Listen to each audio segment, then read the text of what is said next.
जय हिंद साथियों, मैं उमेश कुर्रे। आज हम लोग बात करेंगे आरक्षण के ऊपर जो भी विवाद चल रही है, जो कि आप लोगों को बता दूं कि न्यायालय ने 50% आधार पर भर्ती लेने के लिए बोल दिया गया है छत्तीसगढ़ सरकार को। ठीक, लेकिन छत्तीसगढ़ सरकार 50% आरक्षण पर भर्ती नहीं लेना चाहती है। अब क्यों नहीं लेना चाहती, उसके ऊपर भी बात करेंगे। और न्यायालय ने जो 50% आरक्षण जारी किया है उसके ऊपर भी बात करेंगे कि किसको कितना लाभ हो रहा है उस आरक्षण में।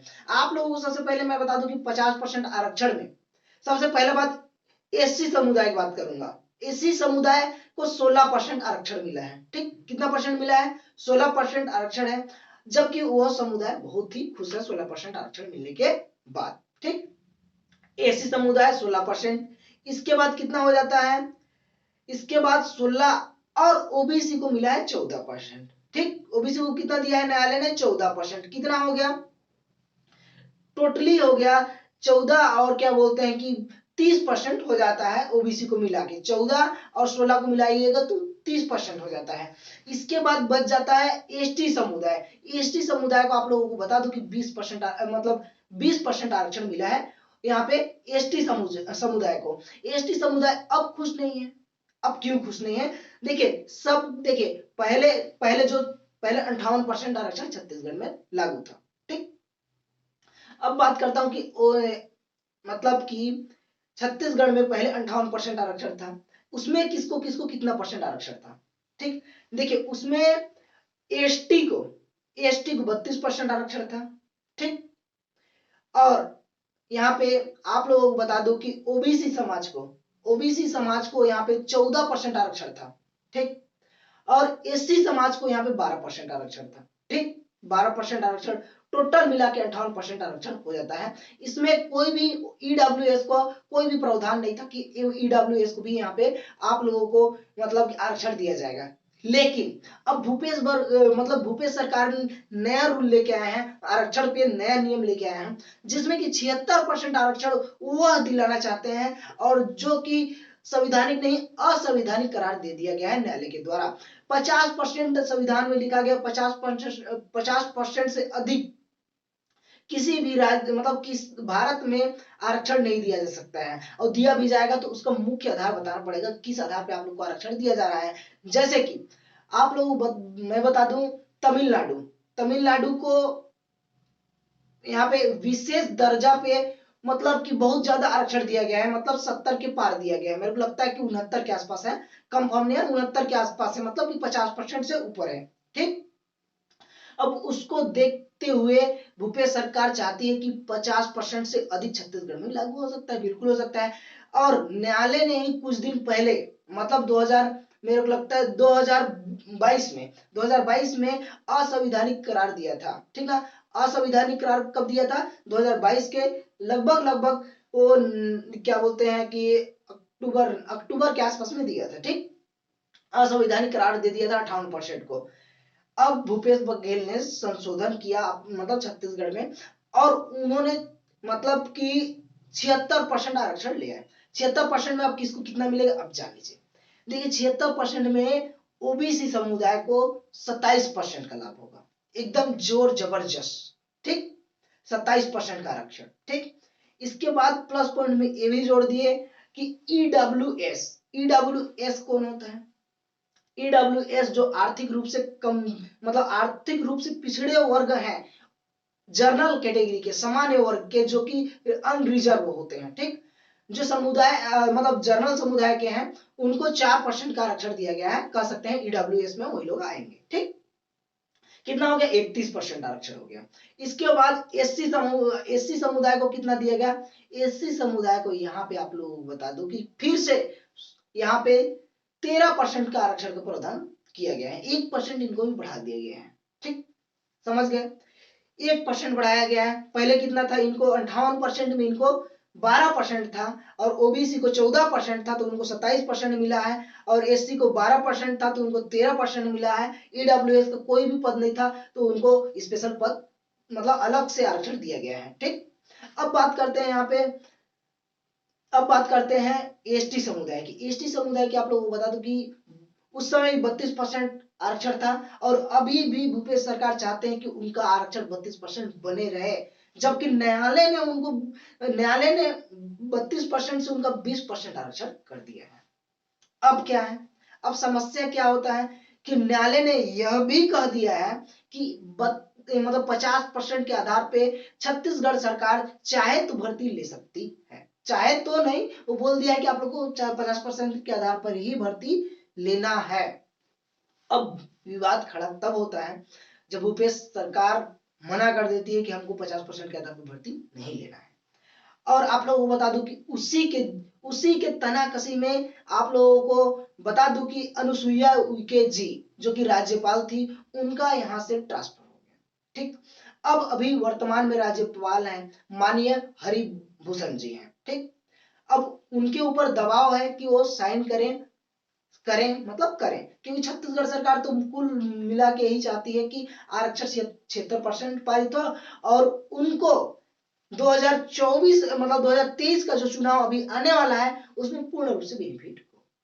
अब उनका मंशा क्या है ये हम कुछ नहीं कर सकते हैं।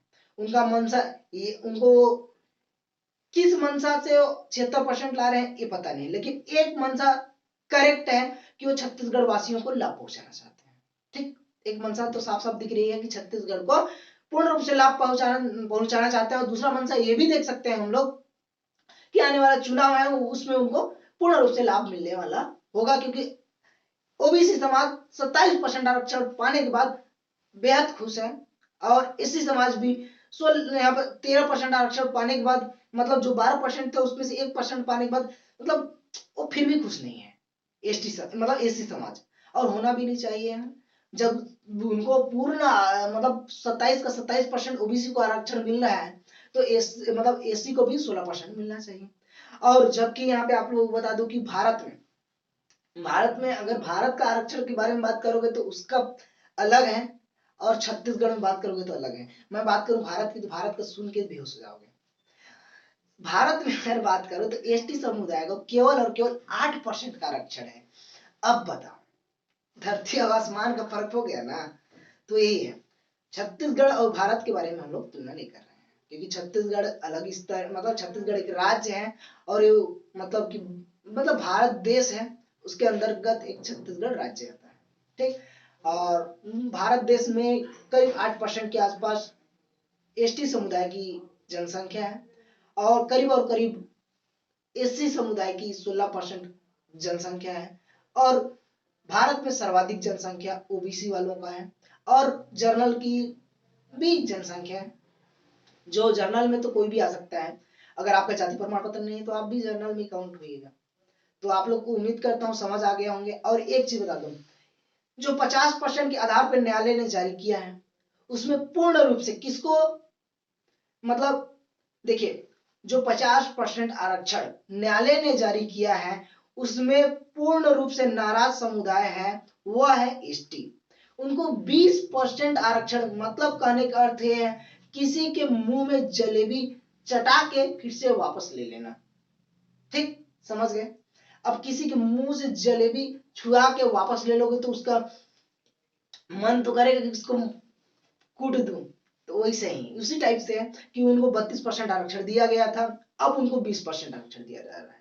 तो ये गलत बात ही है। मैं बोलूंगा कि अगर जनसंख्या 32% है तो 32% जनसंख्या मिलना चाहिए, वाजिब सी बात है, मेरा मानना है। और आपका क्या मानना है वो कमेंट करके बताइएगा। अगर 32% जनसंख्या छत्तीसगढ़ में है तो उनको 32% आरक्षण मिलना चाहिए, मैं इसका समर्थन करता हूँ। ठीक, और मैं किसी का विरोध नहीं कर रहा हूँ, जिसको जो करना है करे, लेकिन मैंने इस वीडियो को बनाने का उद्देश्य यही था कि सबको पता चला कि आरक्षण वास्तव में क्या है, कितना पहले था, कितना अभी वर्तमान में है। और भूपेश सरकार अभी भी मैं बता दूं कि मतलब कि 76% आरक्षण दिलाना चाहती है आप लोगों को, और ये बहुत अच्छी बात है। इसमें केवल और केवल एक चीज बता दूं कि 50% आरक्षण पे एसटी समुदाय को ही हानि है और किसी समुदाय को हानि नहीं है। एसटी समुदाय को 32% से डायरेक्टली 20% में लटका दिया जा रहा है। और वही कहावत है कि किसी के मुंह से जलेबी छीन लेना, मतलब थोड़ा सा मुंह में चटा के इसे करके उसको जलेबी को वापस ले लेना। तो अच्छा नहीं लगता है ना यार। पहले ही अगर उनको 20% रहता तो उनको दुख नहीं होता। ये आरक्षण 2011-12 में क्या बोलते हैं कि बीजेपी सरकार यहाँ छत्तीसगढ़ में 58% आरक्षण लाया था और 32% आरक्षण एसटी समुदाय को दिया था। और उन्हीं से उनका मंशा बुलंद है यार, और क्यों ना हो यार, होना भी चाहिए। तो उम्मीद करता हूँ आरक्षण की बात समझ गए होंगे। और अभी छत्तीसगढ़ में कोई भी वैकेंसी आने का कोई उम्मीद नहीं है कि छत्तीसगढ़ में वैकेंसी आएगा नहीं आएगा, इसका कोई डिटेल नहीं है। क्यों नहीं है? क्योंकि जब तक, ठीक ना, 76% आरक्षण अगर भूपेश बघेल बोलते रहेंगे तो बिल्कुल नहीं होगा फिर। और हाँ, लेकिन यह है कि उनके पास ऑप्शन है कि 50% के आधार पर छत्तीसगढ़ सरकार भर्ती ले सकता है, और नहीं लेंगे तो न्यायालय का कहा जाता है। न्यायालय ने तो क्या बोलते हैं कि 2/5/2023 का डेट दे दिया है। आप न्यायालय फिर से डेट दे देगा, क्योंकि न्यायालय एक काम करता है, डेट पे डेट, डेट पे डेट, डेट पे डेट, डेट पे डेट, मतलब डेट पे डेट, तारीख पे तारीख, तारीख पे तारीख, तारीख पे तारीख देता है। डेट यही तो है। न्यायालय क्या करता है? तारीख पे तारीख, तारीख पे तारीख, तारीख पे तारीख, तारीख पे तारीख, तारीख पे तारीख नहीं है, तारीख पे तारीख, तारीख पे तारीख देता है। तो न्यायालय का काम है तारीख के पे तारीख, तारीख पे तारीख। अगर एक बार न्यायालय में एक चीज बोलूंगा, जिंदगी में अगर केस हो जाए मेरे भाई, तो यार कभी भी न्यायालय तक बात मत पहुंचने देना भाई। न्यायालय में बात पहुंचा मतलब कि आप घूम, मतलब न्यायालय के चक्कर लगाते लगाते ना आपका आधा लाइफ खत्म हो जाएगा, अगर आप फंस गए अच्छा केस में तो। इसीलिए यार न्यायालय में क्या मिलता है? तारीख ही मिलता है। और कोई वकील नहीं चाहता है कि कोई भी केस खत्म हो। आप जब भी जाएंगे उसको 200 रुपया थमाएंगे तब वो आपका मतलब कि न्यायालय में आपका पक्ष रखेगा, नहीं तो नहीं रखेगा। तो उम्मीद करता हूं आप लोग को समझ आ गया, और ये भी समझ आ गया होगा कि कभी भी आप लोगों को जेल जाने का नौबत ना आए, ऐसा कभी का मत करना, क्योंकि न्यायालय किसी का नहीं सुनता है। छत्तीसगढ़ सरकार का नहीं सुन रहा है, तो आप किस खेत की मूली हैं, कमेंट करके बताना। तो साथियों, अगर वीडियो अच्छा लगा होगा तब चैनल को सब्सक्राइब करना, नहीं लगा होगा तो फिर भी बोलूंगा सब्सक्राइब कर लेना यार, क्योंकि आप लोग का एक सब्सक्राइब और एक लाइक मेरे लिए बहुत इंपॉर्टेंट रखता है। तो प्लीज चैनल को सब्सक्राइब कीजिए, ज्यादा से ज्यादा शेयर कीजिए। जय हिंद, जय भारत, जय छत्तीसगढ़।